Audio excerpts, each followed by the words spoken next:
Hi guys, welcome to the new library. You will see this appearing soonish in vlogs. My lifestyle this year has been insane.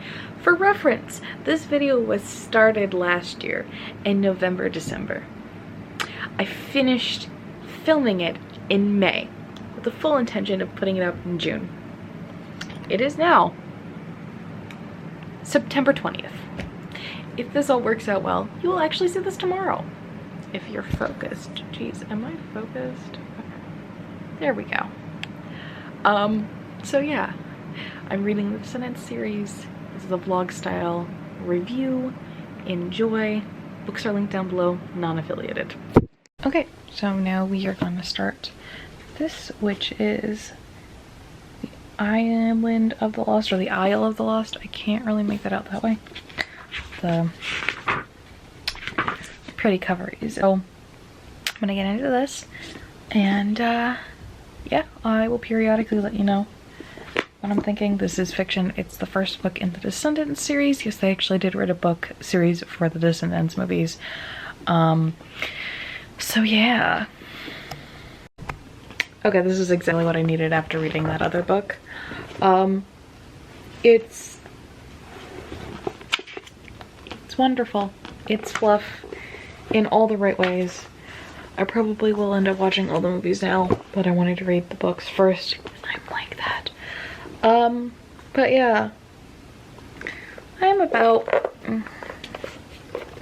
halfway through the book, and we're still on the Isle of the Lost, which I think this whole book might be taking place on the Isle of the Lost, but I'm pretty sure in the movie, within the first like 20 minutes, we're already Libby here. I now know that that book is a prequel, and each book actually takes place in a part that isn't recorded in a movie. So I was very confused reading the first book, because I was thinking that it should look something like what I'd seen from the movie online. And that would be true if it was actually novelization. They aren't novelizations. They are prequels or sequels to each of the movies. So they kind of fill in that like story gap, which I dig, because anything that gets kids to read more is awesome. It turns out it's after 3 a.m. so I'm gonna go to bed. I'm stopping on chapter 16 and I will pick this up tomorrow. I really like it, and I'm definitely gonna finish the rest of the series. Okay, so I finished it, and it's a prequel to the first movie apparently, which I'm now gonna have to watch while I wait to get the second book, which I'm gonna see if the library has. If not, it's not super expensive on Amazon. It's like $7-8. So probably just order it from there. But I'm gonna go put the second book on this and put it on its shelf, plug it into. Like, editing this is insanely hard. I knew how badly I was doing then, but I didn't realize it would translate that clearly. For the record, I'm doing a lot better now. But this is when the insanity that has been this year started. A bunch of family health problems, extremely long story short. My grandfather's now in hospice. This started at the end of last year. All of that insanity. He's been in and out of the hospital a couple of times because of it. Well, actually, before he was put in hospice. But, like, that has been the insanity of the year, has been that. Plus many, many other things. It has been a year. And one of the calmest times I've had this year is while I had COVID. Yes, it's been that crazy. So when I seem kind of down in these older videos, this is why. But again, just to reiterate, I'm doing a lot better now, so don't worry. And I've read the second book, which is Return to the Isle of the Lost. For like late elementary, early middle school, will you focus on my camera? Just in the writing style, in some of it's the same author as well, so I don't know what's going on there. It might just be because I had just put down like a very serious adult novel, and then I picked this up. Jumpy and scattered, but that's how my footage is. I'm piecing it together as best as I could. At this point, I was running on maybe 2 hours of sleep a night, and it was not good. It was not pretty. Again, it's a lot better now. We have stuff much more balanced out, but at this time, I was basically cooking for the entire family. So me, my parents, my grandparents, my sisters helped cook a couple of times, but I was basically cooking for like 8 people. I was doing all of the household stuff here and all the household stuff at my grandparents' house because my grandfather was in the hospital and then he was in a care facility for a little bit afterwards. And we were still all trying to figure out how the hell we were going to pull Christmas off. And like this was December, November-y time from last year. I am thrilled I even have footage, and I'm piecing it together as best as I possibly can. I do apologize that it's so jumpy and sporadic. But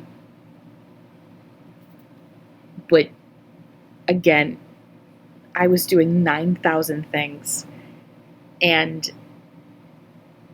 attempting to make coherent content is not possible when you are running on 2.5 hours of sleep for multiple days in a row. Libby. But to summarize, I gave the second book 3 stars. I didn't like it as much as the first. I still hold to that. I think that the second book does lag a little bit, but it does work better when you see it where it fits in with the movies and it makes more sense fully within canon structure that way. But it still feels like filler. There's nothing wrong with that. And again, anything that gets kids to read more, I am down for. Okay, so today I'm going to be reading Rise of the Isle of the Lost, I think is what that says. That's really hard for me to read, my dyslexia even on the spine. Which is the third Descendants series book. And yeah, we're gonna get into it and I'm gonna read it. So here, the thing is, it would be nice if it was standard education in schools to learn how to balance a checkbook and build a budget. They have a class for that in Ordon Prep. That would be nice if it was standard in American schools. Everywhere. This should be a required class everywhere. Basic household management should be a required class across the board. Everyone needs that information. Like middle grade / high elementary level, so very, very, very early YA even, like level reading. Like this is meant for kids, and it can become very easy as an adult to be like, that's a lot of description, which is important because it's important that adults read children's books too, because children's publishing is important. But it's also important to remember that this is a children's book. They need things laid out differently. It is differently written. It is not assuming that you understand how to find out how someone's a bad guy or whatever. It is a lot more black and white half the time. So I would almost prefer if each book was in the like POV of a specific character. So there was like a series that was in Mel's POV and then a series that was in Ben's POV, if that makes any sense. So that like the Disney Descendants books would be a lot more. There would be like where the middle of the book is boring and confusing.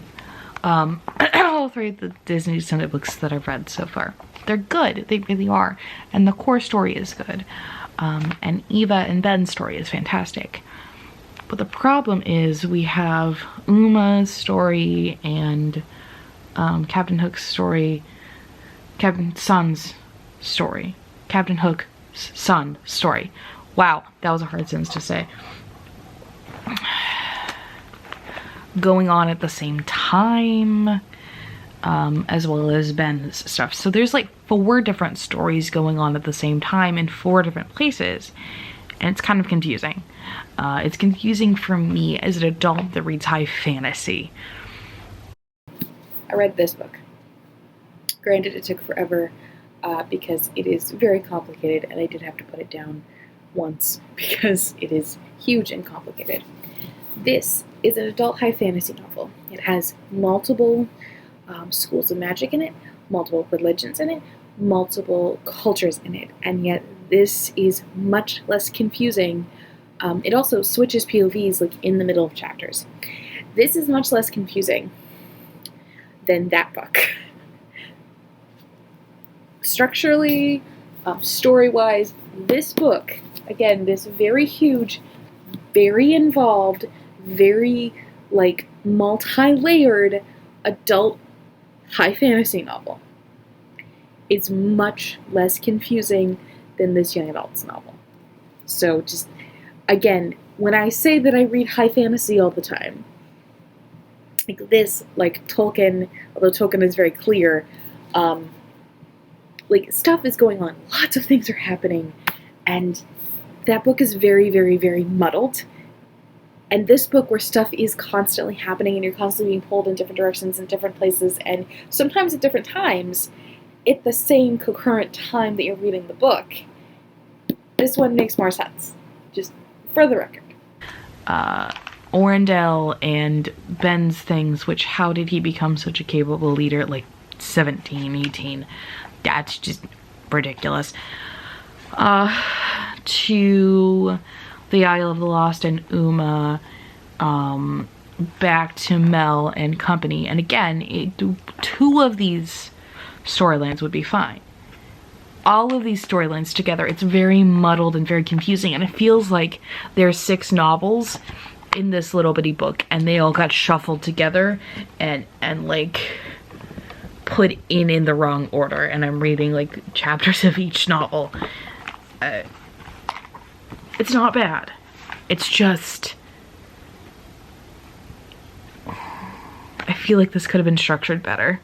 That's all. I read it really fast. It only took about 3 hours, 2 hours, something like that.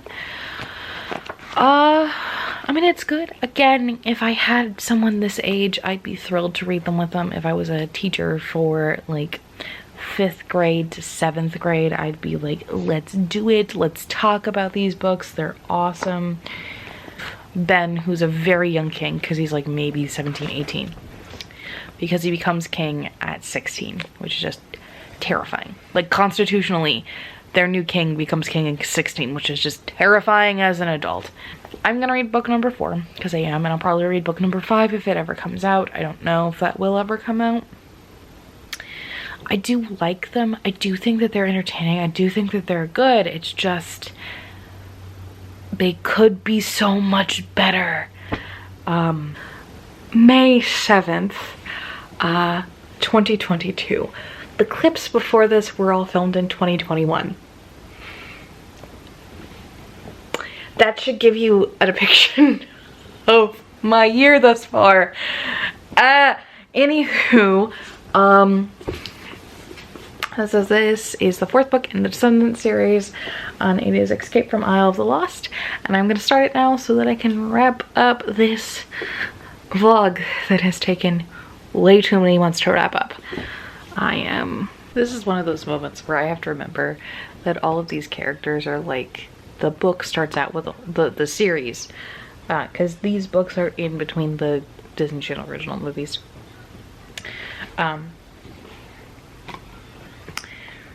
And I have to remember that it starts out when they're like 15, and they make Ben king when he's like 17 or 18, and he's again maybe 19 into an amazing king, and I read that as a 28-year-old and I think, no, there was no 19, 20-year-old that I would hand a kingdom to and assume it would be fine. It's just something to be aware of. I just wanted to read this because, quite frankly, I have been wrapping up my political research and I needed something much less dense and like world impacty. But even like with that, because I've been reading like a lot of horror and a lot of like very deep stuff, fiction and nonfiction. So to pick this up, that is like, I don't know, it is a little bit like Whiplash to read this about this perfect magical world where all of these things work and a 19-year-old boy can somehow like be an amazing king. And it's emotional whiplash to go to a world where everything is like Disney perfect. And it reads very artificial, and I don't know if it would read so artificial if I had been reading something less intense right before I picked this up, because I quite literally just finished Unthinkable, which is by a Congress member who he both led the House, the second impeachment trial against Donald Trump, and his son committed suicide 7 days before January 6th. So, because his son committed suicide somewhere on the New Year's Eve of 2020. I might need to put this down for a couple of days and pick it back up because my brain won't let me continue. Oh man. So I'm currently in chapter 8 right now, and one of those things that's slightly annoying that all of these books do is that they lay everything out all the freaking time. And even as a kid, I would have been able to remember that I read something literally 2 chapters ago and what it stood for. And like the Villain Kid program, they explain what that is every single time, and they literally talk about it in 3 chapters in a row and then explain what it is. And I hate it when books do that. Kids are smart, readers are smart, you can trust them to remember information. It's very irritating. Hello and welcome to my future office.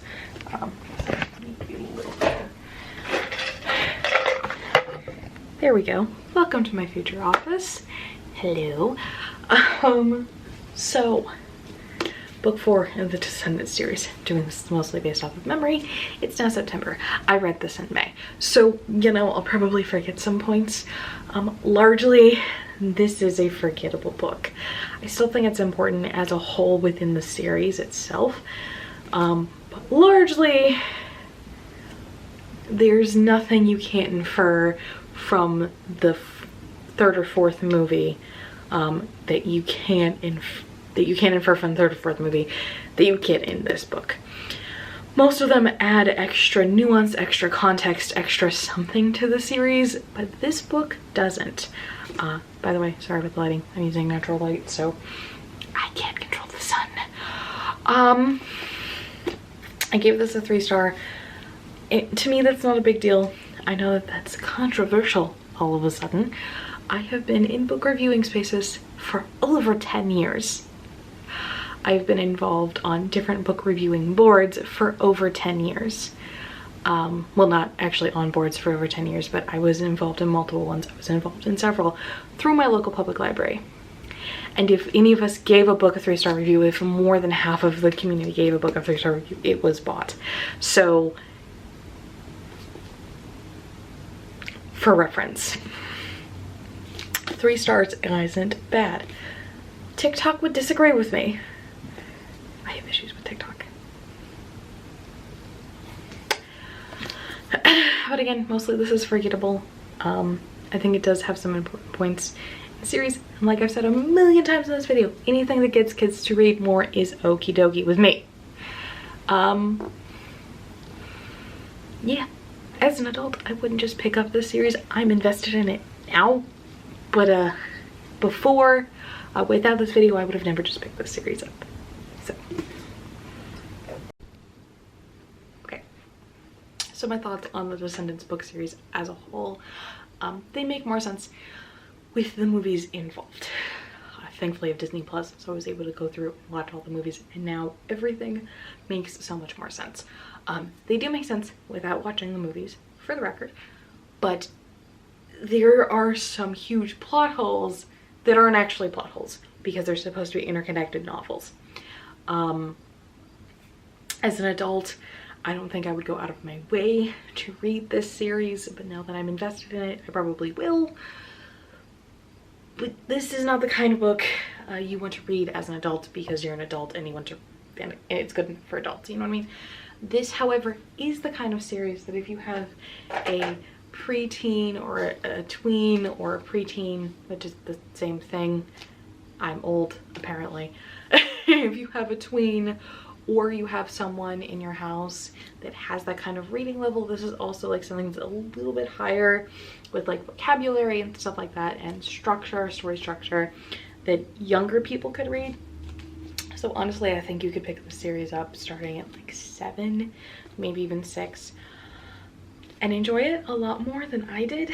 Some of these points boring, some of it was slow to me. Again, I read a lot of high fantasy, very involved, very in-depth, very detailed magic worlds, very detailed cultures, etc. Adult, like novels. And this felt very